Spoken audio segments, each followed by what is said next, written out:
First పాలు కాయినాక మీగడ తీసి మీగడ కూడా పెట్టి మిక్సీలో వేసి పట్టాలి, అంతే, ఏం లేదు.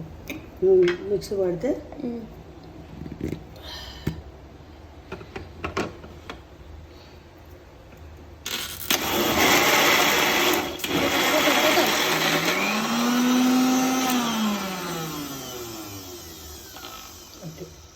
తర్వాత మొత్తం మీగడ ఇది కదా. బా దీన్ని కరగబెట్టిన అవసరం లే అమ్మ, ఇట్లనే వేసుకున్నా మంచిగా ఉంటుంది కావచ్చు. అది చాలా పూలు వస్తుంది. కరగబెట్టి సంవత్సరం ఉంచుకో, ఏం కాదు, కరిగిపోతుంది. ఎట్లా